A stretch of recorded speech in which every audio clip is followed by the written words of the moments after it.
Assalamualaikum warahmatullahi wabarakatuh. Pemirsa Hijab Stories, musik adalah alunan irama yang membentuk suatu harmonisasi. Begitu juga dengan keimanan seseorang yang membentuk suatu harmonisasi kebaikan. Dan bagi seorang wanita muslimah, salah satu ciri bahwa dia adalah seorang yang bertakwa adalah dengan melaksanakan perintah Tuhannya, yaitu berhijab. Mengapa hijab? Karena hijab adalah ketentuan dan kewajiban yang telah ditentukan oleh Allah bagi seluruh wanita muslimah tanpa terkecuali. Berbicara tentang hijab dan juga alunan musik dan juga harmonisasi, kali ini saya punya narasumber yang juga narasumber dari buku 99 Hijab Stories, yaitu Nasim Nahid. Dia adalah seorang penyanyi, aktivis sosial, dan juga pernah bergabung dalam grup musik Debu. Seorang kelahiran Amerika Serikat dan juga sering bepergian ke Turki dan juga Jakarta. Bagaimana pengalaman berhijabnya mengelilingi dunia ini, apa saja tantangannya, dan mengapa dia memutuskan untuk berhijab. Tetap di Hijab Stories, a beautiful spiritual journey.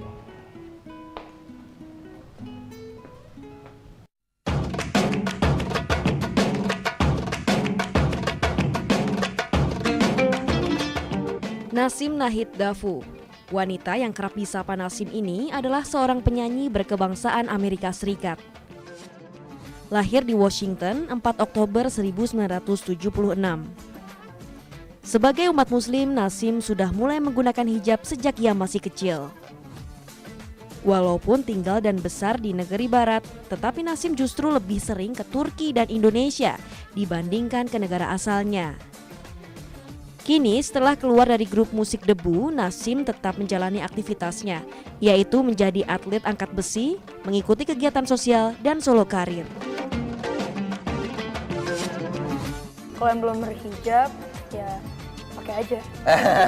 Itu kayak hal yang sangat mudah dilakuin gitu kan. Just do it ya? Iya, udah pakai aja. Jadi nggak usah mikir yang gimana-gimana, nggak usah pengen akhlak baikin dulu lah. Itu nanti pasti ada sejalan. Walaupun begitu, dia udah punya niat dan dia sudah lebih baik daripada kamu untuk menutup auratnya, walaupun masih dalam kategori belum baik.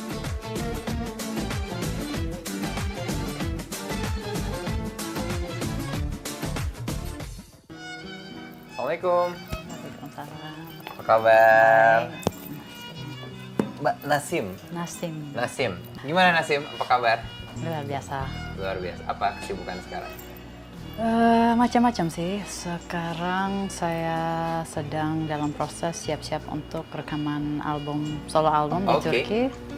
Selain itu, memang saya tinggal di Indonesia. Kegiatan sosial aktif. Masih baru sekarang mulai mendalami hemofilia. Hemofilia itu apa, Mbak? Hemofilia adalah satu, ya saya masih belajar juga, tetapi ada sesuatu yang kurang dari darahnya. Jadi mereka kalau luka atau ada mulai berdarah gitu, tidak bisa berhenti sendiri. Dan itu yang menyebabkan Mbak juga tertarik di bidang sosial dan menjadi bidan. Saya memang kalau dengan kerja bidan sudah pensiun, udah mungkin kira-kira 4 tahun. Oh iya, kenapa? Ya, Tidak karena menjanjikan? impian itu sudah terkabul, sudah jadi apa? Pindah. Penyanyi? Sekarang penyanyi. Mbak juga pernah bergabung dengan grup musik Debu? Pernah 10 tahun, sekarang sudah 1,5 tahun saya sudah keluar untuk menjalankan karir sendiri. Dan kalau saya baca kisah Mbak ini menarik gitu, lahir di Amerika dan sering ke Turki dan juga ke Jakarta. Bahkan lebih sering ke Turki dibanding Jakarta. Sebenarnya tinggalnya di Jakarta. Sekarang mulai tinggal di Jakarta? Tinggal di Jakarta. Suami orang? Amerika. Jadi sudah 12 tahun saya di Jakarta. 16 tahun di Indonesia, tapi 12 tahun di Jakarta. Sebelumnya di mana? Sebelumnya pernah di Makassar 2 tahun. Oh, Makassar. Kerja bidan di sana. Pas pindah ke Jakarta untuk keluarga sama teman-teman dekat. Iya. Saya kerja bidan 16 tahun sosial. Jadi sekarang sudah nggak kerja bidan lagi, tapi kegiatan sosial masih terus. Berarti gabung musik Debu, grup musik Debu setelah menjadi bidan? Ya, memang bidan jauh sebelum Debu. Gimana ceritanya? Memang saya dari udah 16 tahun jadi bidan. Debu itu karena keluarga besar. Debu itu berapa orang? Kayaknya banyak banget. Banyak banget. Awalnya kira-kira 24 orang. Sekarang? Setelah itu sampai karena keluarga besar, jadi anggotanya bisa RT lah masukin semua. Nah,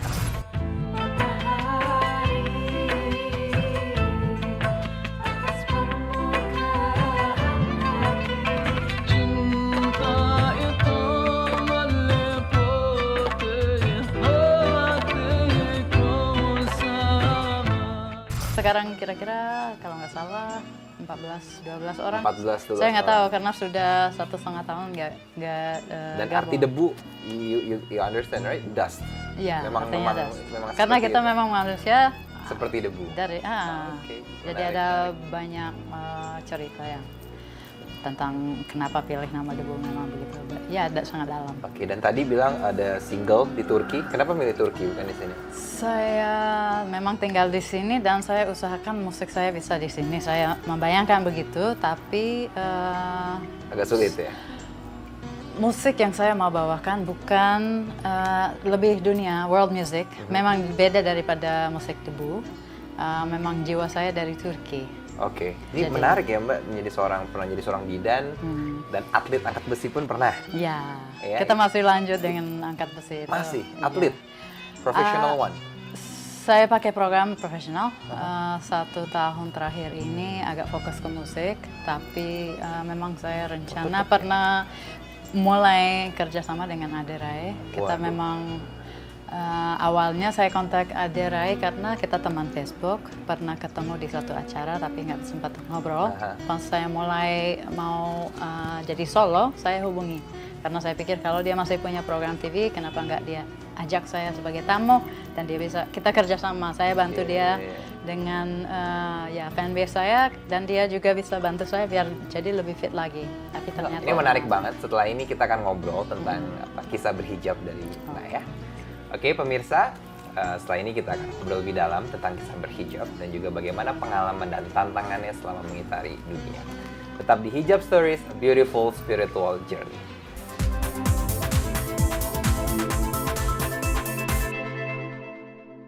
Oke, Nasim, tadi menarik ya tentang aktivitas. Sekarang kita mau masuk ke hijab. Oke. Your hijab story.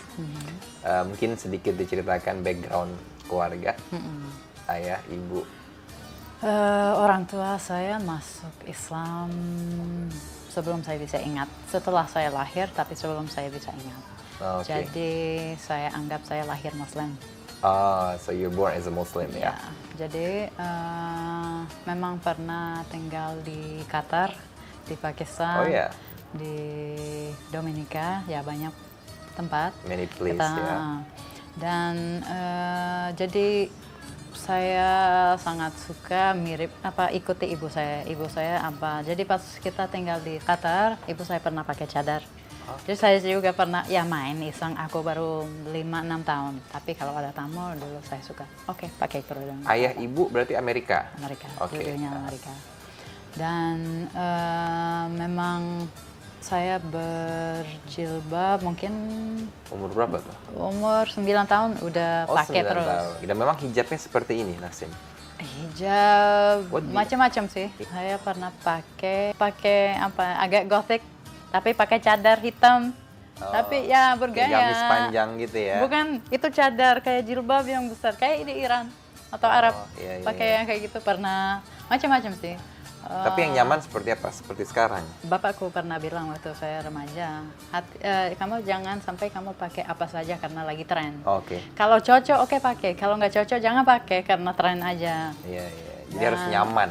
Nyaman dan kelihatannya bagus. Iya, iya. Jangan kita cuma melihat wah ini keren jadi kita pakai walaupun bikin kita kelihatan jelek. Jadi menurut Nasim, hijab itu penting nggak? Perlu atau nggak? Penting, tetapi yang lebih penting lagi adalah hati. Dalamnya, hatinya. Dalamnya. Oh, oke. Jadi itu lebih penting lagi. Jadi tapi saya harap dengan saya berjilbab, saya harap saya bisa membantu anak muda, khususnya perempuan, yang punya impian besar. Mereka, Oke. saya harap mereka bisa melihat ini kita berjilbab, kita Dan mau mampu berkarya. apa saja kita mau, Iya, asal iya, kita membuat sesuatu yang Dan mau benar-benar bekerja bagus. keras. Jadi hijab Atau- tidak menghalangi seseorang untuk berkarya dan Kalau saya berkreativitas. seperti saya dengan jadi penyanyi, saya memang harus jaga tampilannya, harus cantik dan bagus. Tetapi saya mau orang pilih saya sebagai penyanyi yang mereka suka karena suara saya, bukan karena image saya. Image memang penting, tapi biar suara saya yang membawa. Mantap, Ah, sangat menarik. Oke Nasim, sekarang kita mau ngobrol dengan Ustadz Jumhar. Ya, kita akan ngobrol tentang pendapat beliau dengan sosok Nasim, seorang penyanyi, aktivis sosial juga, dan juga ya bisa dibilang multicultural. Ya, tapi Ustadznya lagi nggak ada. Kita ngobrol via Skype. Okay. So you've been familiar with this? Ya? Sangat familiar. Sangat familiar. Assalamualaikum Ustadz. Assalamualaikum. Waalaikumsalam warahmatullahi wabarakatuh. Ustadz, saya sekarang bersama Nasim, ya, penyanyi, aktivis sosial, atlet angkat besi juga. Ya.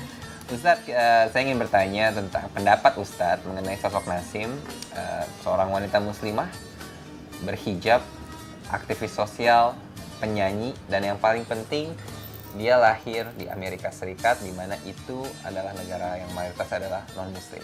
Bagaimana? Silakan Ustadz. Sesungguhnya orang yang memakai hijab di tengah masyarakat yang mungkin mayoritas tidak berhijab adalah orang-orang yang kuat, orang-orang yang telah membuktikan keimanannya kepada Allah Subhanahu wa taala. Justru keimanan seseorang itu teruji ketika dia melaksanakan suatu ajaran agama di tengah-tengah masyarakat yang multi multi keyakinan, multi budaya dan seterusnya. Justru itu adalah sebuah pembuktian. Karenanya memang ujian bagi keimanan seorang wanita itu lebih berat. Seorang pria bisa menyimpan imannya di dalam hati, tetapi seorang wanita ketika dia beriman, dia bukan hanya menyimpannya di dalam hati, tetapi harus mewujud dalam bahkan pakaiannya langsung. Lalu pendapat Ustadz mengenai multikultur dalam Islam, bagaimana Islam melihatnya? Islam itu mengakui perbedaan-perbedaan yang bersifat variatif.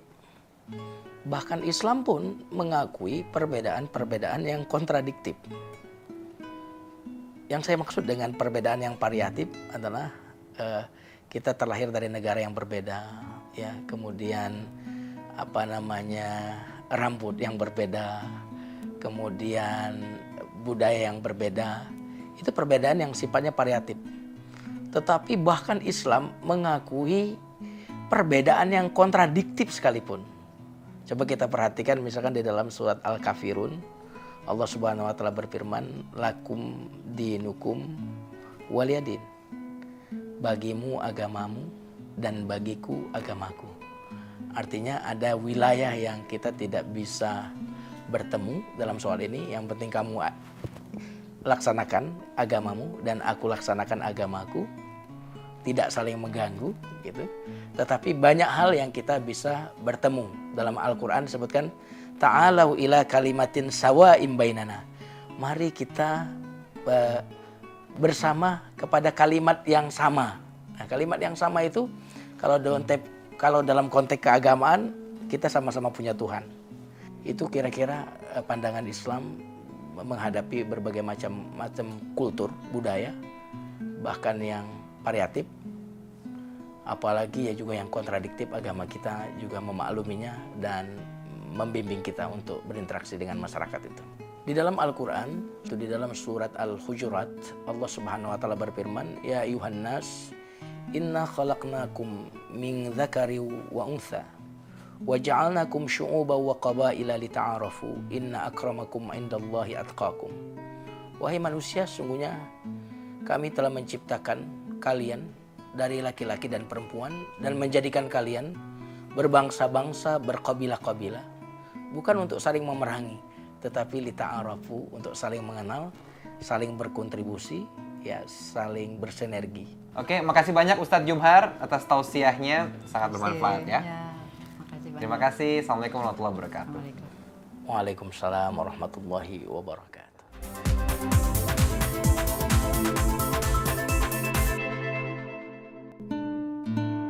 Oke, Nasim, selama berkelana ya berkeliling dunia, ada nggak pengalaman menarik berhijab dan mungkin pandangan orang Nasim nih yang kalau di Indonesia nih bule gitu ya, tapi berhijab gitu?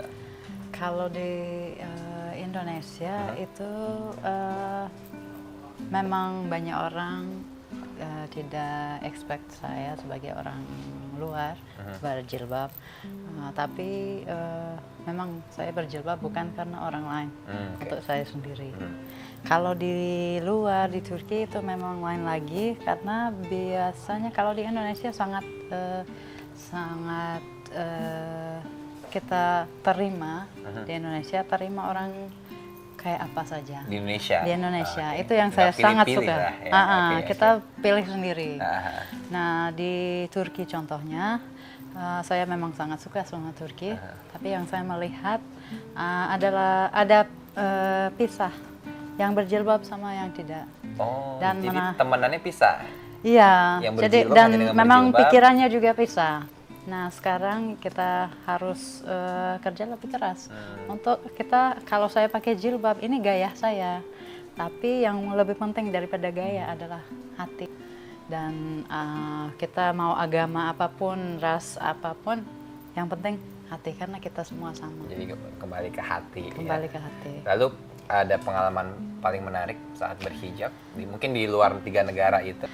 Orang mungkin kalau tidak kenal saya lewat internet atau apa, mereka anggap, oh ini orang bule kayak gini. Jadi mereka tidak bisa melihat bahwa saya manusia, saya juga punya salah atau apa. Mereka terlalu tegang, tapi karena Facebook dan macam-macam lain-lain kayak gitu, ya udah dianggap Biasa lah ya. gitu. Dan apalagi kan Nasim sebagai seorang penyanyi sudah makin dikenal. Ya itu Dan bisa bahasa Turki. bisa. Mungkin bisa nyanyi sedikit Boleh. dalam bahasa Turki. Apa judulnya? What's the Ini judulnya title of Aşk this? Teranesi. What? Itu Aşk artinya Teranesi? Aşk Teranesi artinya satu cerita cinta. Waduh, a love Jadi, story. Ya. It's like hijab stories. Ya. Oke, please. İçimde aşk teranesi, yüreği hata eder. Pek latiftir onun sesi ve işte yanım gerk eder. Tatlı olan bal ve şeker tanıdığımız dünyada aşk gibi tatlı değildir, kıyası yoktur cihanda. Luar biasa. Tepuk tangan semuanya. Ini udah Terima kasih. 2000 orang menyaksikan.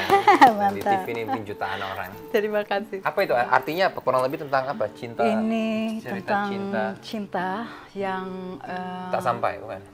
cinta yang tidak bisa di-compare dengan manisan di dunia ini.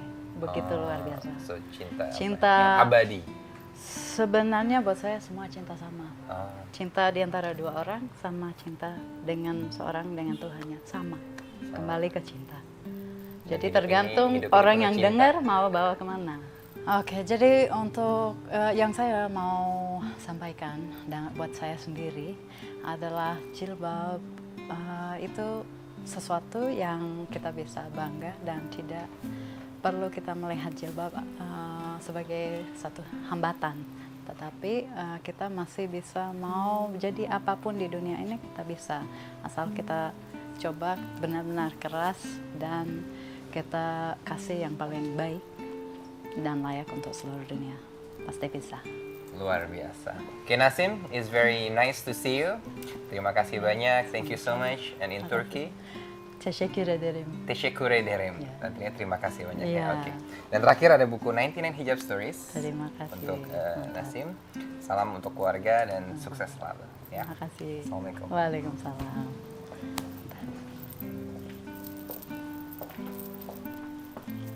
Pemirsa TV One yang dimuliakan Allah, jilbab adalah sebuah identitas. Tidak menjadi penghalang bagi kita untuk berinteraksi dengan orang. Justru jilbab menjadi sarana kenyamanan kita dan orang lain untuk berinteraksi dengan kita. Karena dengan jilbab kita menunjukkan bahwa kita orang baik, orang yang sopan, orang yang santun. Itulah maksud daripada penggunaan jilbab, untuk menunjukkan sebuah identitas dan menunjukkan bahwa kita orang yang santun, orang yang berharga, orang yang punya harga diri. Jadi jilbab adalah standar keimanan minimal seorang muslimah. Makanya di dalam Al-Quran, zalika adna ayyu'rafna, itu adalah adna yang paling rendah, ayyu'rafna, untuk dikenal dia sebagai seorang muslimah. Jadi jika kita mengaku seorang muslimah lalu tidak menggunakan pengenal standar minimalnya, lalu pantaskah pengakuan kita dianggap oleh Allah Subhanahu wa Ta'ala? Ini yang saya sampaikan, mudah-mudahan ada manfaatnya dan mudah-mudahan kita bangga menjadi seorang muslimah yang taat dan punya identitas meskipun kita tetap berbaur. Wassalamualaikum warahmatullahi wabarakatuh.